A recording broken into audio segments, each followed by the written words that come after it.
हमारी पवित्रता बचेगी। अब गाय को बचाना कैसे है, थोड़ा आगे बढ़े। जितने भी आप सदस्य हो घर के अंदर, 5 हैं, 4 हैं, 6 हैं, 2 हैं। अब तो आने वाली पीढ़ी में तो इतनी घटिया सोच होती जा रही है।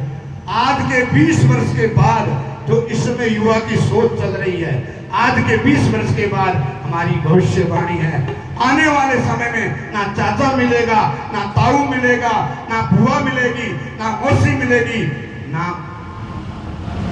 सब बता दो, आगे बोलने की जरूरत नहीं है। क्यों? हम दो, हमारे आता, वो भी पूरा नहीं, पूरा तो 2 संतान होती है तब होता है। संतान 2 होनी चाहिए, चाहे 2 लड़कियां हो, चाहे 2 लड़के हो, और चाहे एक लड़का या एक लड़की हो। कितनी संतान होनी चाहिए? अरे 2 संतान होगी कम से कम, एक दूसरे को फोन तो करेगा कि तुम कैसे हो। एक तो दीवार से सिर छोड़ता रहेगा, आधा पागल होकर के बीच में चला जाएगा, बैठने की जगह नहीं मिलेगी।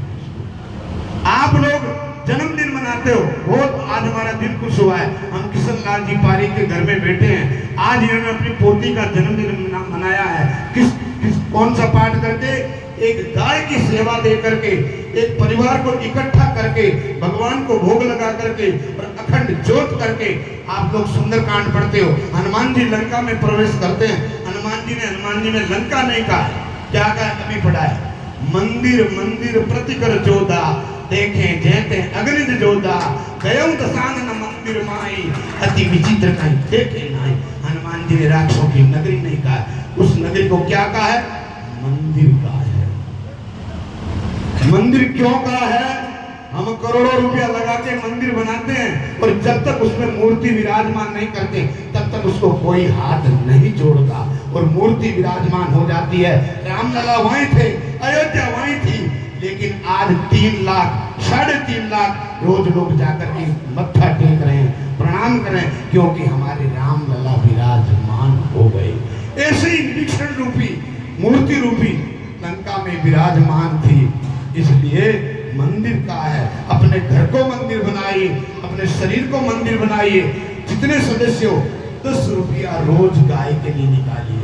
हमारे बीच में गौ सेवा रूपी हमारे 36 जी बैठे हैं, और हमारे बंशीधर जी बैठे हैं, और भी महानुभाव बैठे हैं। हम जब तक संकल्प नहीं, छोटे रूप से संकल्प लीजिए, 10 रुपया रोज निकालिए। कितना?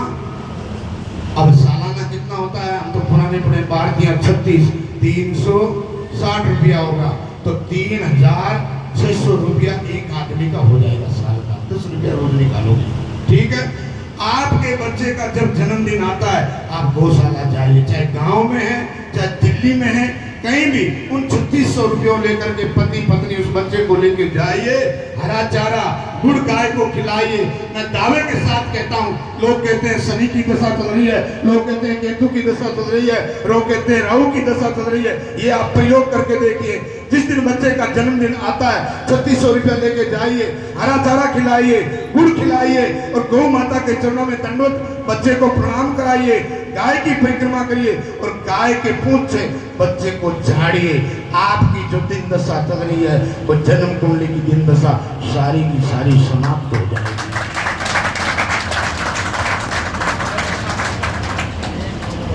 दूसरी, आप आजकल एक योजना चली है गिरह बनाने की। गिरह बनाते हो, साल में क्या बनाते हो? गिरह बनाते हो, गिरह। आज से कोई 25 वर्ष पहले हमारे सनातन धर्म में नियम नहीं था। मैं तो इनसे कह के जाऊंगा, हमारे घर में जब तक आप केक काटना बंद नहीं करोगे तब तक हमारी, आज से 25 वर्ष पहले किसी के घर में केक कटता था? क्या हमारी संस्कृति है? क्या भारत की संस्कृति है? ये पश्चात देशों का षड्यंत्र है। भारत की संस्कृति को कैसे नष्ट किया जाए, कैसे विपरीत गति को लाया जाए, हम इसको बंद करेंगे, तब ये बंद होगी। हम गौशाला में जाके जन्मदिन मनाएंगे, अपनी बुढ़ी माँ के चरणों में। आज तो देश का राजा बैठा है, उसके देश के राजा ने, मैं किसी की विपरीत नहीं चलता, उस देश के राजा ने कभी आज तक केक नहीं काटा। जब भी जन्मदिन मनाया 100 वर्ष की माँ के चरणों में जाकर के जन्मदिन मनाया।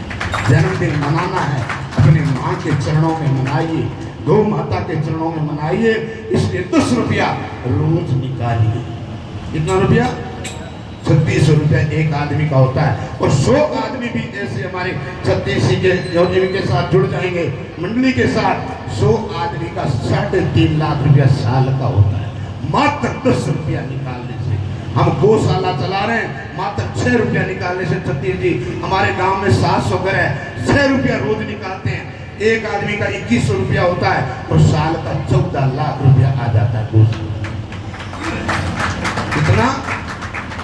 14 लाख आ जाता है। इसलिए आप लोग संकल्प लेके जाइए।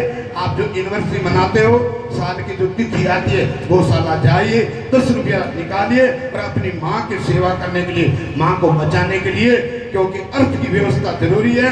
अर्थ रहेगा तो गाय बचेगी। मैं इन महानुभावों के चरणों में दंडवत प्रणाम करते हुए बस इन्हीं शब्दों के साथ विराम लेते हुए हम आरती करते हैं। हम एक ही संकल्प लेकर के जाएंगे, अपने बच्चों की बुद्धि पवित्र करना है, संस्कृति को बचा के रखना है। तो आज से ही संकल्प लेके जाएं कि 10 रुपया रोज गाय के लिए जरूर निकालेंगे। बोलो गौ माता की जय हो, जय हो। आइए आरती करें।